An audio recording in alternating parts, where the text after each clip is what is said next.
of the 5th edition. Join our various gaming groups as we play the 5th edition of Dungeons & Dragons. And maybe just hang out and chat about gaming in general. Sit back and enjoy the show.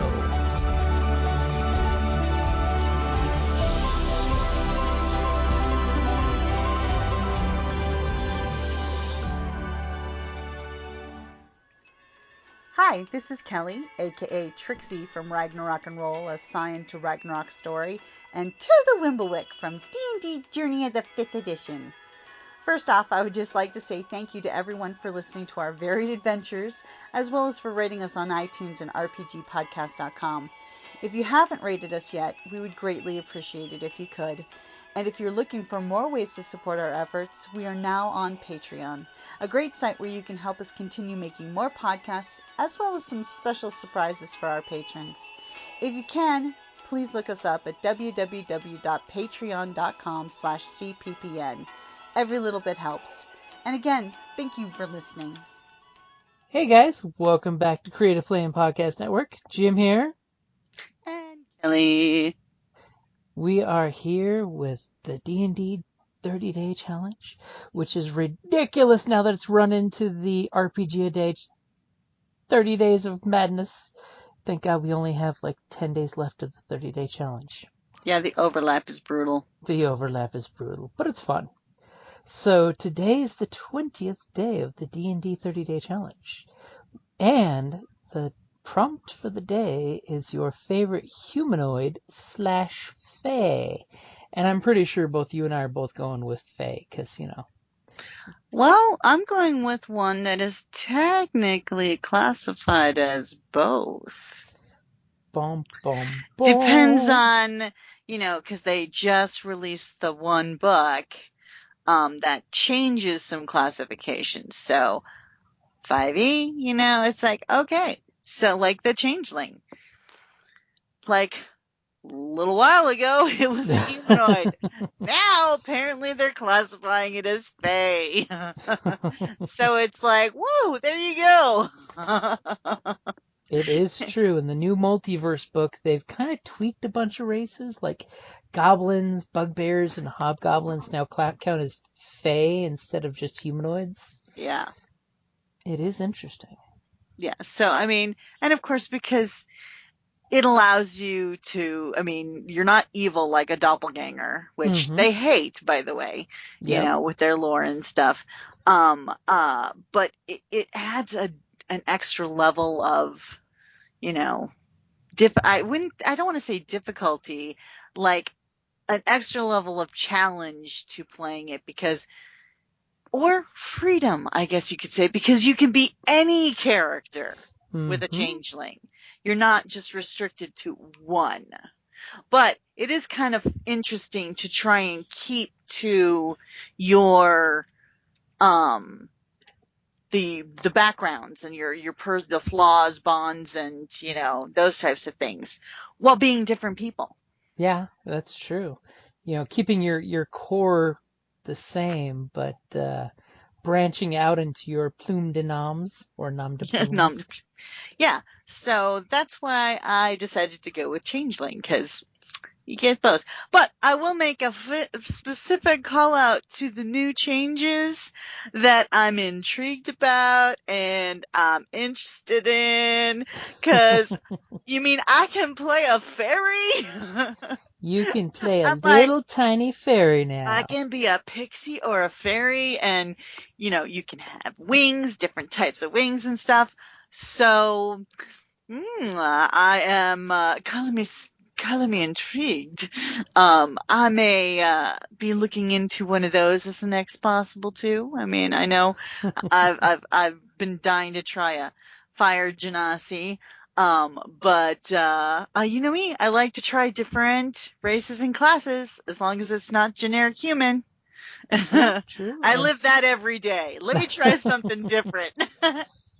Not only does the nice pixie and sprite get some cool fairy things, but the Feywild aspect for Races of the Wild Beyond the Witchlight gives you the access to fairies, which is pretty cool, and they get fairy magic. I do like.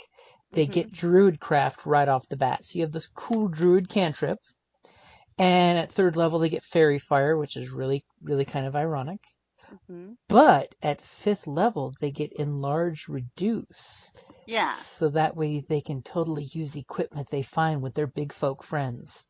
Oh, and speaking of producing stuff, oh, one of the interesting changes that they did do to the changelings with the new one is the fact that when you create the character, you are given the choice. You can make a small Oh, that's race. right.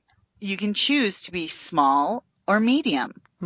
As opposed to the So old Eberron version was where you're just strictly human medium. size. Yeah, you can only do, so that means you could only transform to, but now say you could have a halfling size changeling.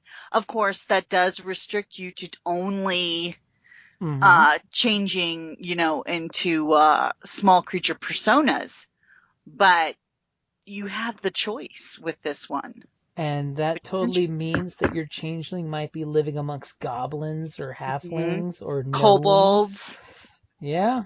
those types of things. There's lots of good and evil small races that you can copy. Yeah, or pixies. Or pixies. But I think they're tiny. Well, okay, yeah. So then the pixies or I thought the sprites were the teeny tiny ones. Or I could be totally off on, because fairy sprites, pixies have often been used, interchangeably, but in the new races, they're actually specifically different. Yeah, they actually give you that whether you want like a brownie or a pixie.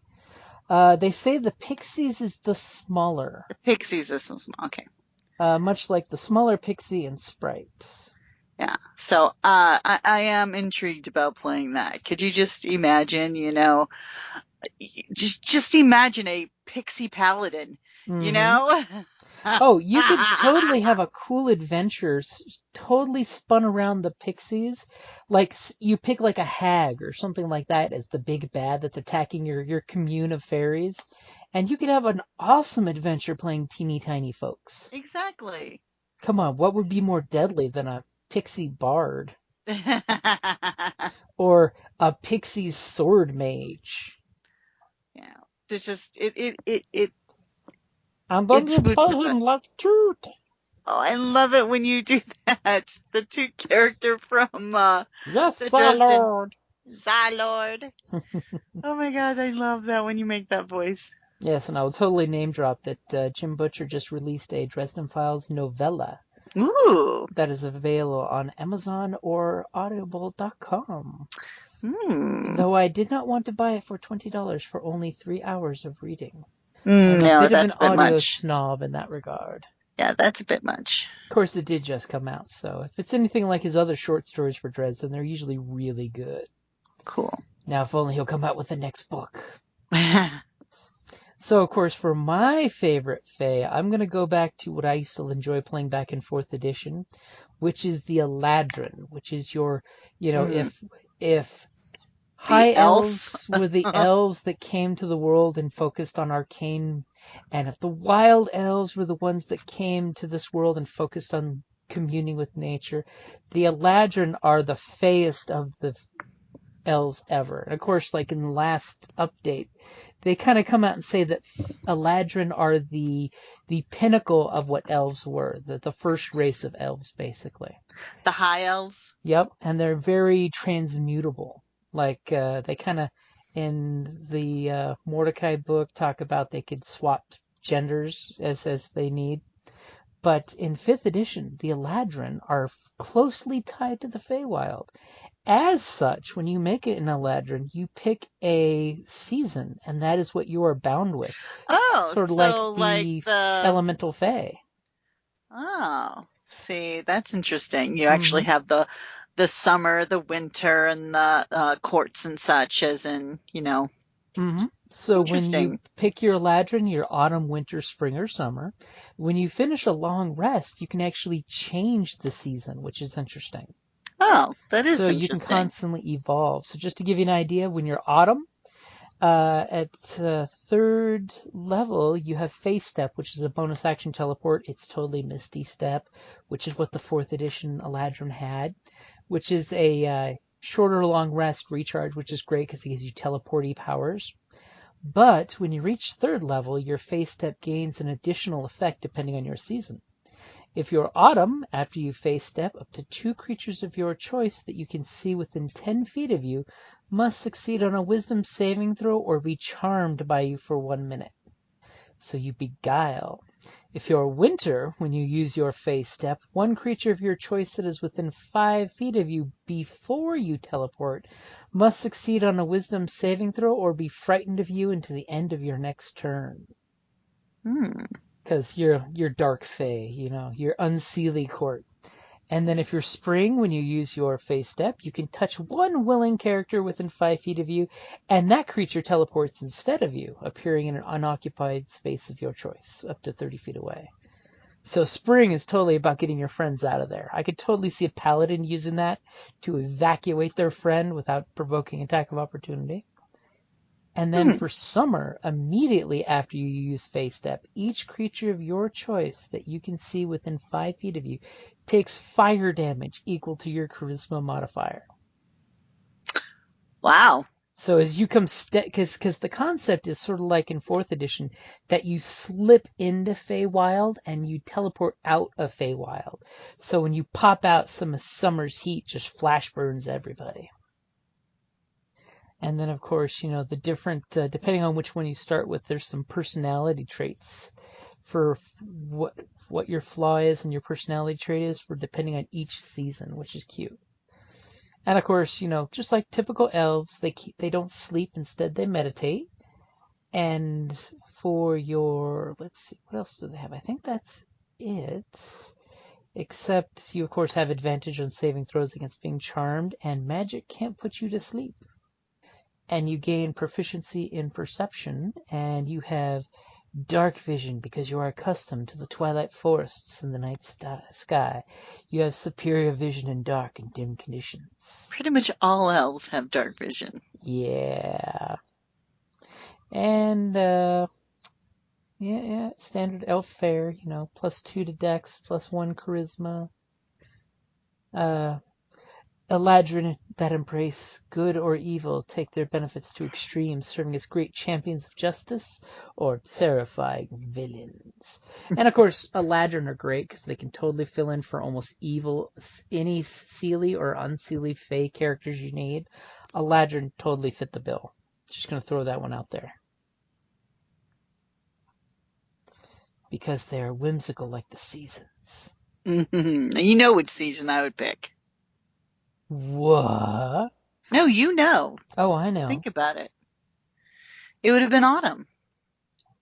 Oh, and I did skip something as I was flipping through here. When you align yourself with the season's magic, you lose the cantrip associated with the previous season, but you gain a cantrip associated with your new season. So you have, let's see, Autumn, you have the cantrip of Friends. Winter, you have Chill Touch. Spring, Minor Illusion. And Summer, Firebolt. So you can constantly shoot off firebolts. Cool.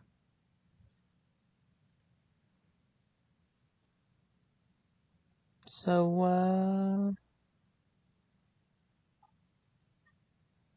definitely give the Eladrin a look-see because they are a really fun race to play, and it totally works for like we joked with the fairies, the sword mage, your magic elf swordsman, totally works with them. A paladin of the ancient ways, so you have that nature paladin along with the Eladrin abilities, and of course, any wizard could totally tweak into an Eladrin, or the ultimate scary one, an Eladrin Fey Warlock. You totally get the Goblin King. And then you steal the babe. I totally thought you'd say the babe with the power. The babe with what power? Power of voodoo. You do hoodoo. You do what? Remind me of the babe. I saw my baby. Okay. Alrighty, guys, so that is some of our favorite Fae. Make sure that you both use Fae in game and play with some Fae, because, it's just good to, every way around. And of course, now you can totally play a Hobgoblin who uses Fae instead of Hobgoblin monstrosity. Of course, now that totally explains how bugbears have proficiency with stealth when they're 8-foot murder bears. That has always been our joke, that the bugbear is this big 8-foot tall scary goon who apparently is really good at sneaking. It's all because they have the advantage of murdering you from hiding. D&D drop bears. The bugbears are the Care Bears from hell. Or apparently the Feywild. Alrighty, guys, thank you for joining us, and tomorrow we're going to do something that's totally D&D based, which is, by the way, your favorite dragon, color and type. I already know what my favorite dragon is, I'm just going to say. Alrighty, so we'll save that for tomorrow. Have a good night, guys. Thank you for listening to D&D Journey of the 5th Edition, a member of the Creative Play and Podcast Network. Please follow us on Patreon at patreon.com/CPPN to never miss a show or stream.